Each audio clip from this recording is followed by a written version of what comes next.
सुनकर मायरा हैरान थी। उसे समझ नहीं आ रहा था कि अलायना जैसी इतनी बड़ी पर्सनालिटी अभिनव जैसे मामूली मैनेजर को कैसे जानती थी। इससे पहले कि अभिनव उससे कुछ बातचीत शुरू करता, उसने पहले मायरा की ओर देखा।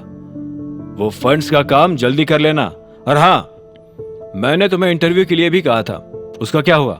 सर, इंटरव्यू कल ही फाइनलाइज हो जाएंगे, अभिनव ने सिर हिलाकर कहा। ठीक है, तुम हैंडल कर लेना and hire only the best.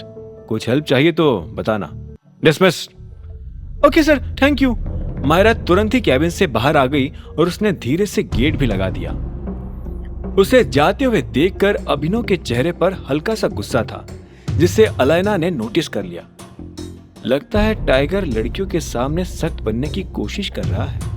अभिनव उसकी बात सुनकर हंस पड़ा।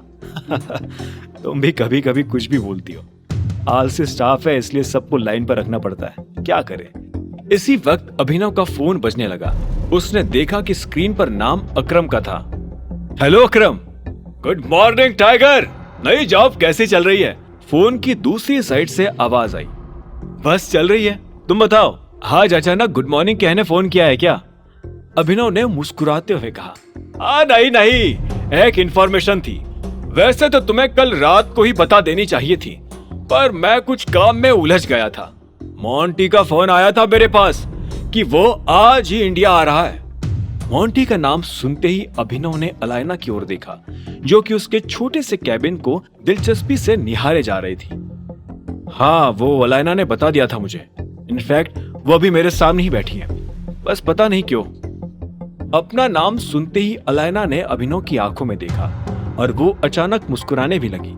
अभिनव ने कंफ्यूज होकर इशारे से पूछा कि वो एकदम से स्माइल क्यों करने लगी थी, और इसी वक्त फोन की दूसरी साइड से उसको जवाब भी मिल गया था। अलायना तुम्हें वहां से ले जाने आई है टाइगर।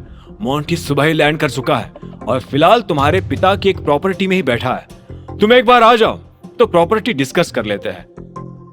मोंटी का नाम सुनते ही अभिनव के कान खड़े हो गए।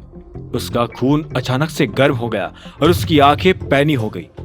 जिस दिन का वो इतने वक्त से इंतजार कर रहा था, आखिरकार वो दिन आज आ ही गया था। अभिनव भले ही थोड़ा नर्वस महसूस कर रहा था, लेकिन वो मोंटी से मिलना चाहता था।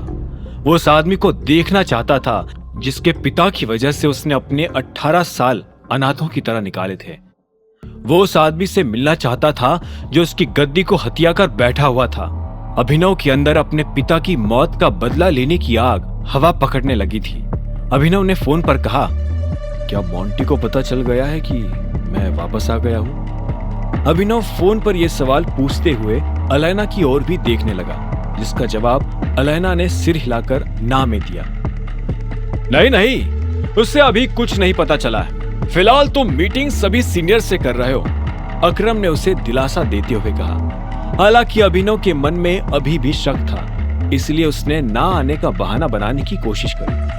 ठीक है, जब तक मैं वहां नहीं आता, मोंटी को यह खबर नहीं लगनी चाहिए कि मैं वापस आ गया हूं, अभिनव ने कहा। वो मोंटी को अपने नाम से अलर्ट नहीं होने देना चाहता था।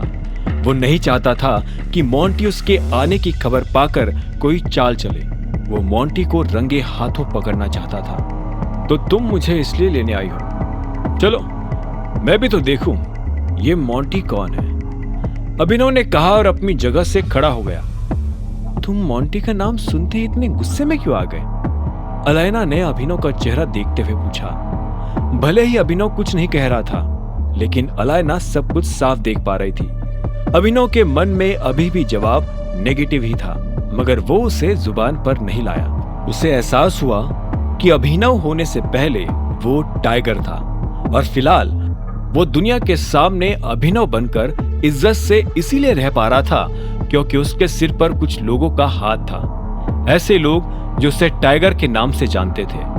वो भी लोगों के लिए टाइगर ही बना रहना चाहता था, ताकि वो अपने लोगों की मदद कर सके, जैसे उसके पिता किया करते थे। ऐसे में अभिनव ने अलायना की बात का कोई जवाब नहीं दिया और सीधा बाहर निकल गया।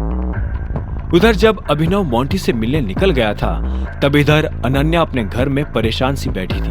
हरदेव ने प्रोटॉन के साथ डील फाइनल करने के लिए सनी को भेजा था। ऐसे में अनन्या को समझ आ गया था कि अब वो कभी अपनी ही कंपनी में हरदेव पाल सिंह की जगह नहीं ले सकती थी। उसे लगने लगा कि आगे भी अपने भाई सनी के अंगूठे के नीचे रहकर ही उसे काम करना पड़ेगा। अब आगे क्या होने वाला था? क्या होगा जब अभिनव मोंटी से पहली बार मिलेगा?